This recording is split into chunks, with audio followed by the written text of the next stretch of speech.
ایک ڈارون کی تھیوری ہے جو بندر سے انسان بناتا ہے ارتقائی منازل طے کراتے ہوئے، اور دوسری تھیوری مذہبی لوگوں کی ہے، یعنی دوسرا نظریہ مذہبی لوگوں کا ہے جو کہتے ہیں اللہ نے آدم کا پتلا بنایا اور پھر اس کے بعد اس سے ہوا بنایا اور پھر دنیا کو پھیلایا۔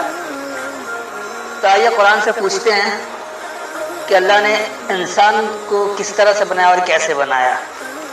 اگر قرآن واقعی خاموش ہے تو پھر ہمیں اس فضول چکر میں پڑھنا نہیں چاہیے، لیکن انسان یقینی سی بات ہے کہ اپنی ابتدا کیسے یہ جاننا کی خواہش رکھتا ہے، ایک فطرتی سوال ہے، لہٰذا اس کا ہونا لازمی سی بات ہے۔ تو یہ ایک پورا مرحلہ اللہ نے بتا دیا کہ سب سے پہلے تو مٹی سے ہی بنایا، لیکن مٹی سے کس طرح سے بنایا کیا ہوا ابھی یہاں واضح نہیں ہوا، لیکن مٹی کے بعد پھر بتا دیا کہ اب ایک نطفے کو ٹھہرا دیا، اس نطفے سے کس طرح سے پروسیس ہوتا ہے پورا، اور بچہ کس طرح سے پیدا ہوتا ہے، پھر مرنا بھی اور پھر ایک دن مر کر حساب کتاب بھی دینا ہے۔ اللہ نے تمہیں نباتات کی طرح زمین سے اگایا۔ اس آیت کو تمام مولوی کھا جاتے ہیں جیسے یہ قرآن کے اندر موجود ہی نہیں ہے، یہ اللہ نے اس کو تفریحاً لکھ دیا ہے۔ اللہ صاف لفظوں میں کہہ رہا ہے کہ ہم نے تمہیں زمین سے نباتات کی طرح اگایا، اور اس کا ہر مترجم نے یہی ترجمہ کیا ہے، کچھ اور اس کا کر نہیں سکتے۔ زیادہ کسی نے کیا پودے کی طرح، کسی نے کہا سبزے کی طرح، کسی نے کہا نباتات کی طرح، تو کچھ بھی کریں بات تو وہی ہے، لیکن زمین سے اگایا تو ہے۔ اس مٹی کے اندر اللہ نے اووا پیدا کیا جو آج عورت کے اووری میں ہوتا ہے، یعنی رحم میں ہوتا ہے، بیضہ دانی میں جو ہوتا ہے۔ تو اس اووا میں پھر مرد کا اسپم پیدا ہوا، یعنی جو مرد کے منی سے نکلتا ہے، اور وہ تمام جو پروسیس ہوتا ہے حمل کا، یعنی فرٹیلائزیشن کا سارا عمل جو ہوتا ہے، وہ جو آج ماں کے پیٹ میں ہوتا ہے، رحم مادر کے اندر ہوتا ہے، وہ سارا کچھ زمین کے اندر ہوا۔ تو وہ اسی طرح زمین سے نباتات کی طرح اگا، باہر نکلا ہے۔ اس کے بعد وہ جو نار کاٹ کے پھینک دی جاتی ہے اور بچہ روتا ہے، ماں کا دودھ پیتا ہے، یا پھر اوپر کا کوئی دودھ پلا جائے، بہرحال بچے کی پرورش ہو جاتی ہے، پیدائش ہو جاتی ہے، کیونکہ بہت سارے بچے پیدا ہوتے ہی ماں سے محروم ہو جاتے ہیں، اور بے انتہا جو ماں کا دودھ بھی پیتے ہیں اور بے انتہا جو آگے پرورش پاتے رہتے ہیں۔ پرورش بہرحال کسی طرح بھی ہو جائے، لیکن بچے کی پیدائش مکمل ہو جاتی ہے، انسان کی پیدائش مکمل ہو جاتی ہے۔ تو وہ پیدائش کا عمل جو مٹی سے زمین کی طرح ہوگا تو وہ ہو گیا، زمین سے نباتات کی طرح ہوگا، اور وہ اسے خوراک وہیں سے ملتی رہی، اور جب وہ اس قابل ہو گیا، آگاہی والا ہو گیا کہ اب گھوم پھر کر خود سارا کچھ کر سکتا ہو، تو اللہ نے اسے پھیلا دیا زمین میں۔ یعنی وہ جو جڑ کے طور پر، جو نار جو جڑ کے طور پر زمین میں پیوست تھی، اس کو سکھا دیا، ختم ہو گیا۔ اب اللہ نے بتا دیا کہ اب جو ہے وہ انسان مرد اور عورت ملیں گے، اب وہ نطفہ ٹھہرے گا، اور وہ نطفہ ٹھہر کر اس کی پیدائش، اس نطفے کا کیا کیا پروسیجر وہ بھی پورا بتا دیا۔ السلام علیکم۔ ایک سوال یہ آیا ہے کہ انسان کی پیدائش کیسے ہوئی، کیا قرآن اس بارے میں کچھ کہتا ہے؟ دنیا میں اس وقت انسانی ابتدائی پیدائش کے بارے میں جو نظریات ہیں وہ دو طرح کے ہیں۔ ایک ڈارون کی تھیوری ہے جو بندر سے انسان بناتا ہے ارتقائی منازل طے کراتے ہوئے، اور دوسری تھیوری مذہبی لوگوں کی ہے، یعنی دوسرا نظریہ مذہبی لوگوں کا ہے جو کہتے ہیں اللہ نے آدم کا پتلا بنایا اور پھر اس کے بعد اس سے ہوا بنایا اور پھر دنیا کو پھیلایا۔ تو یہ بڑی عجیب سی بات ہو جاتی ہے کہ جس اللہ نے انسان کو خلق کیا ہے، بنایا ہے، پیدا کیا ہے، کیا وہ اس بارے میں خاموش ہے، اس نے کچھ نہیں کہا؟ تو آئیے قرآن سے پوچھتے ہیں کہ اللہ نے انسان کو کس طرح سے بنایا اور کیسے بنایا۔ اگر قرآن واقعی خاموش ہے تو پھر ہمیں اس فضول چکر میں پڑھنا نہیں چاہیے، لیکن انسان یقینی سی بات ہے کہ اپنی ابتدا کیسے یہ جاننا کی خواہش رکھتا ہے، ایک فطرتی سوال ہے، لہٰذا اس کا ہونا لازمی سی بات ہے۔ تو جو ایک فطرتی سوال بنتا ہے کہ انسان چاہے گا کہ اس کی ابتدا کہاں سے ہوئی اور کیسے ہوئی، کس طرح سے ہوا، تو اس کی تفسیر اللہ کو لازمی دینی چاہیے، ورنہ قرآن پھر نامکمل کتاب ہو جائے گی۔ تو میں بہت زیادہ طویل بات تو نہیں کروں گا، کیونکہ جتنا زیادہ طویل ہوگا لوگ سنیں گے بھی کم اور بات بھی اتنی واضح نہیں ہوگی۔ میں چاہوں گا کہ مختصراً صرف چند آیتوں سے بتا دوں، جس کو وضاحت مطلب ہو وہ پھر بعد میں مجھ سے الگ سے سوال کر سکتا ہے، الگ سے فون پر رابطہ کر سکتا ہے، وہاں کر سکتا ہے۔ تو آئیے آج اس کی ابتدا کرتے ہیں کہ دیکھیے اللہ کیا بتا رہا ہے۔ تو سب سے پہلے آپ سورہ سجدہ اور اس کی آیت نمبر 7 سے کھولنا ہے۔ یہاں اللہ بتا رہا ہے کہ اس نے انسان کی ابتدا کیسے کیا اور پھر اس کو کس طرح سے جاری رکھا ہے۔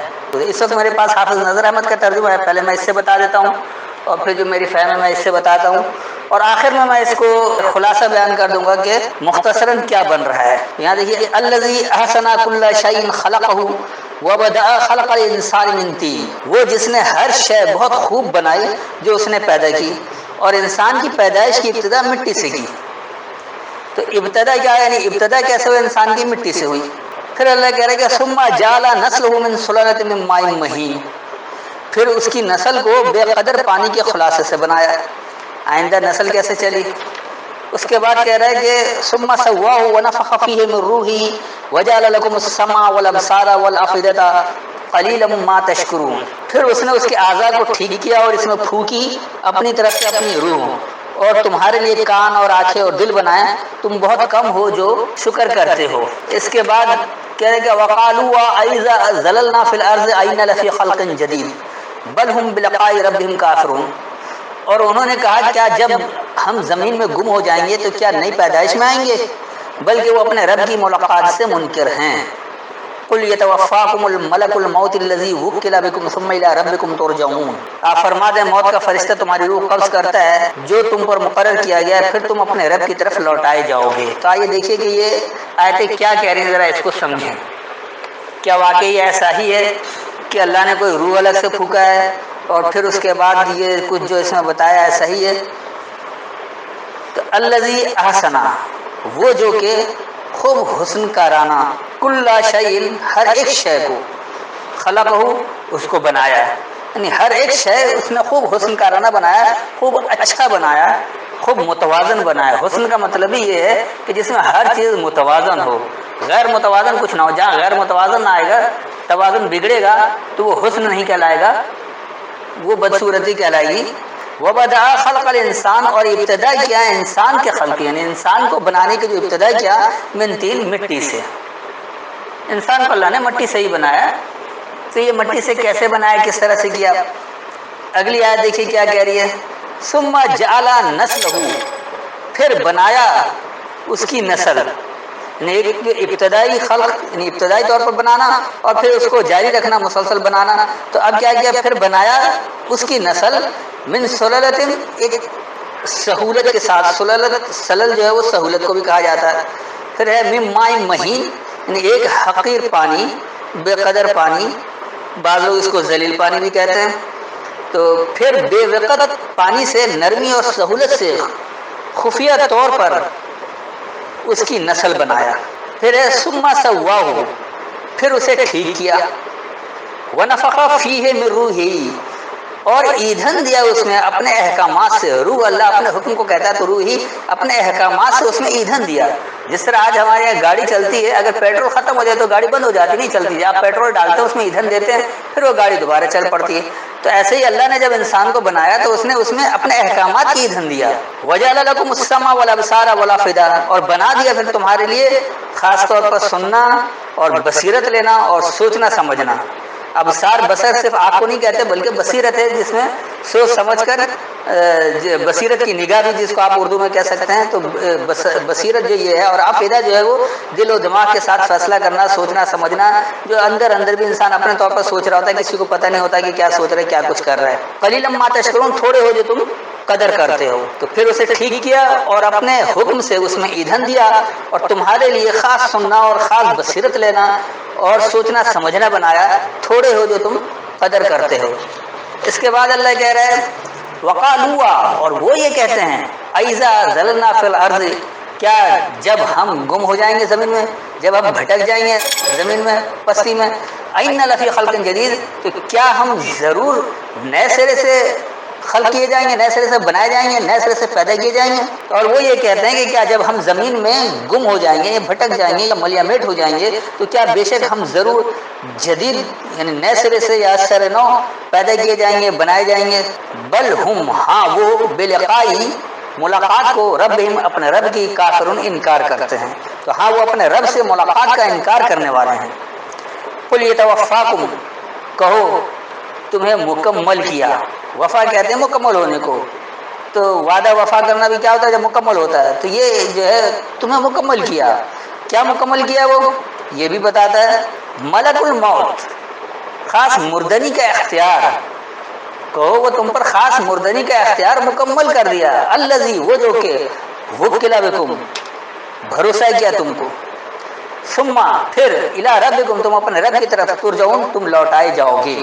تو اب اس کو دوسری جگہ دیکھنے کے لیے آپ آئیے سورہ نمبر 23، سورہ مومنون، 12 سے اگر آپ 16 تک لے رہے ہیں تو زیادہ بہتر رہے گا۔ وَلَقَدْ خَلَقْنَا الْإِنسَانَ مِنْ سُلَالَةٍ مِّن طِينٍ، اور البتہ ہم نے انسان کو چنی ہوئی مٹی سے پیدا کیا، انہوں نے چنی ہوئی مٹی کر دیا، جبکہ یہ چننے اننے کی کوئی بات نہیں ہو رہی ہے۔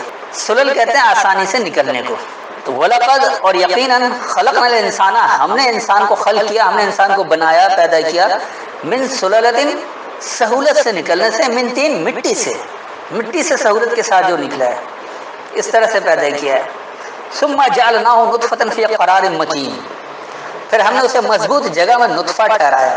ثم پھر جعلناہ ہم نے بنا دیا اسے نطفتن ایک نطفہ فی قرار مکین کہ وہ ٹھہرنے کی قرار واقعی جگہ ہو جائے، مضبوط جگہ ہو جائے، ٹھہرنے والی جگہ۔ تو ایک نطفے کو ایسا ٹھہرنے والی جگہ بنا دیا کہ جہاں سے پھر انسان بنے۔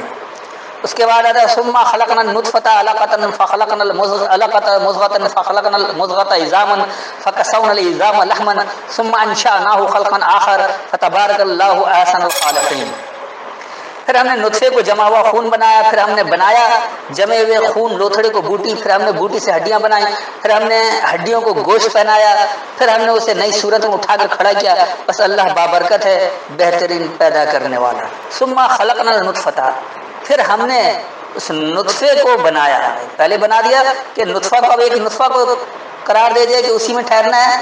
اب اس نطفے کو اللہ نے کس طرح سے بنایا ہے وہ بتا رہا ہے کہ پھر ہم نے اس خاص نطفے کو بنا دیا علقۃ جمع ہوا خون، فخلقنا العلقۃ مضغۃ، بس ہم نے بنایا اس جمے ہوئے خون کو بوٹی، یعنی جیسے گوشت کی بوٹی ہوتی ہے نا، یہ اس بوٹی کی طرح بنا دیا۔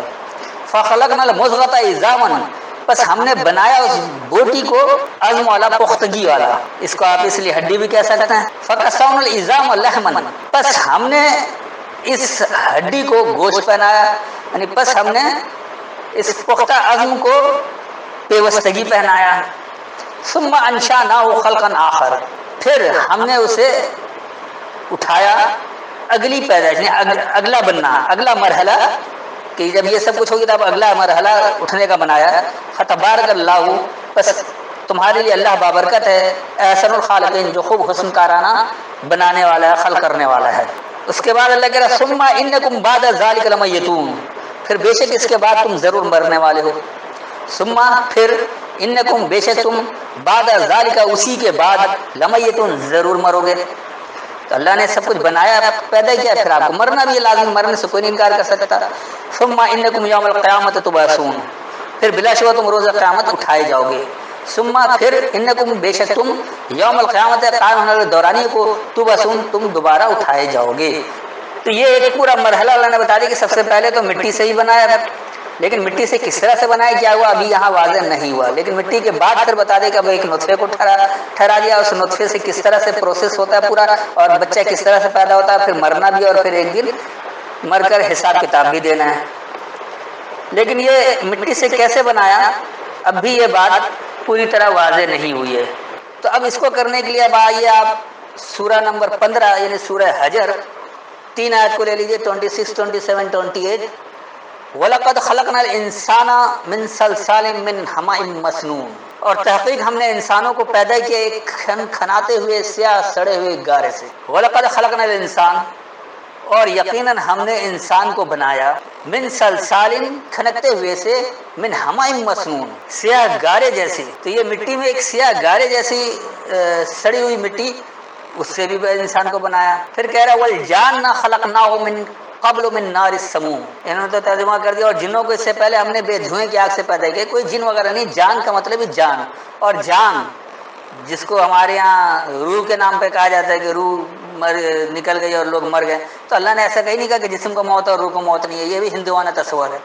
تو اور جان جو ہے خلقنا، ہم نے اسے بنایا من قبل پہلے سے، من نار السموم، سموم کہتے ہیں مساموں کو، جیسے جلد میں آپ کے جو باریک باریک سوراخ ہوتے ہیں، تو مساموں کی حرارت سے پہلے سے ہی ہم نے اس میں جان بنا دیا ہے۔ جیسی مساموں میں حرارت پیدا ہوئی، جلد آپ کی بنی، مساموں میں حرارت آئی، جان آ گئی۔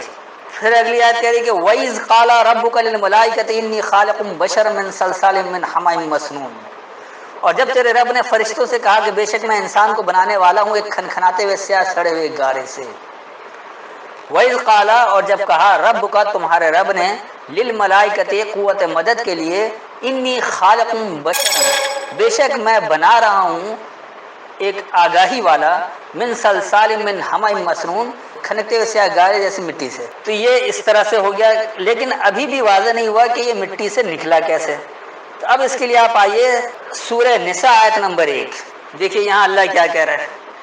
یا ایھا الناس اتقوا ربکم الذی خلقکم من نفس واحدۃ وخلق منها زوجها وبث منهما رجالا کثیرا ونساء واتقوا اللہ الذی تساءلون به والارحام ان اللہ کان علیکم رقیبا. اب جو ان کا ترجمہ کیا ہے، لوگوں اپنے رب سے ڈرو جس نے تمہیں ایک جان آدم سے پیدا کیا اور اسی نے اس کا جوڑا پیدا کیا اور ان دونوں سے پھیلائے بہت سے مرد اور عورتیں، اور اللہ سے ڈرو جس کے نام پر تم آپس میں مانگتے ہو اور خیال رکھو رشتوں کا، بے شک اللہ ہے تم پر نگہبان. اب دیکھیے یہ انہوں نے کیا بنا دیا. یا ایھا الناس، اے لوگو، اتقوا ربکم، تم اپنے اس رب کے پابند ہو جاؤ، الذی خلقکم، وہ جس نے تمہیں بنایا، من نفس واحدۃ، ایک نفس واحدہ سے، یعنی ایک مؤنث جرثومے سے، کیونکہ واحدۃ جو مؤنث کا صیغہ ہے، اگر یہ مذکر ہوتا تو من نفس واحد ہوتا یا وحدہ ہوتا.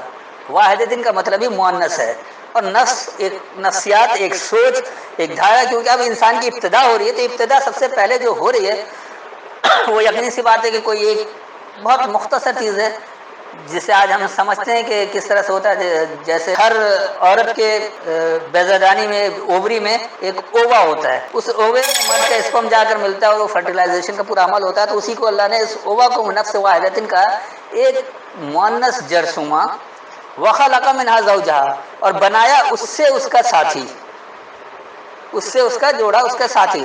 اگر یہاں دیکھیے مذکر پہلے ہوتا ہے، جیسے انہوں نے بریکٹ میں آدم لکھ دیا تو آدم تو مذکر ہے. اگر واقعی مذکر پہلے ہوتا تو وخلق منها زوجها کے بجائے وخلق منه زوجه ہوتا. منها بھی مؤنث کا صیغہ ہے، زوجها بھی مؤنث ہونے کا واضح اشارے کے مؤنث پہلے ہے. تو بنایا اس سے اس کا ساتھی. وبث منهما رجالا كثيرا ونساء، اور پھیلایا ان دونوں سے کثیر تعداد میں مرد اور عورت. تو یہ مرد اور عورت کثیر تعداد میں، کوئی ایک اللہ نہیں بنایا. انہوں نے تو ایک آدم کا تصور دے دیا اور پھر اس کے بعد پورے قرآن کی تھیوری کو ہی تبدیل کر کے رکھ دیا کہ جس بھائی بہن میں بھی شادی کروا دیا، پتہ نہیں کس کس طرح سے کیا کچھ کیا. وہ تمام کہانی کو چھوڑ دیں جو قرآن بتا رہا ہے کہ اللہ نے ان دونوں سے پھر کثیر تعداد میں مرد اور عورت بنائی. یقینی سی بات ہے کہ پہلے ایک نفس واحدہ آیا، اووا پیدا ہوا، اووا میں اسپرم پیدا ہوا، اس کا ساتھی، اور پھر یہ جب دونوں ملے تو پھر مرد اور عورت یعنی بچہ لڑکا یا لڑکی پیدا ہوئے. اور اس طرح کیونکہ بہت تعداد میں ہوا. اب یہ اللہ تعداد نہیں بتا رہا ہے کہ وہ لاکھوں کی تعداد میں تھے، کروڑوں کی تعداد میں تھے، اربوں کی تعداد میں تھے، یا چند تھے، کتنے تھے، اللہ اس کی تعداد نہیں بتا رہا، لیکن کثیر کہہ رہا ہے. تو کثیر جو وہ بے انتہا کثیر بھی ہو سکتا ہے جس کا آپ تصور بھی نہیں کر سکتے، اور ایسا بھی ہو سکتا ہے جس کا تصور آپ کر سکیں. تو واتقوا اللہ الذی، اور پابند ہو جاؤ اللہ کے جو کہ تساءلون، تم باہم سوال کرتے ہو، بہی، اس کتاب کے ذریعے، ہی کا صیغہ جا رہا ہے، اس کتاب کے ذریعے اللہ سے جب آپ سوال کر رہے ہیں. والارحام، یعنی خاص رحم کرنے کا. ارحام رحم کی جمع ہے اور الف لام لگا کے اس میں معرفہ ہے، تو خاص رحم کا جو کچھ طریقہ کار ہے.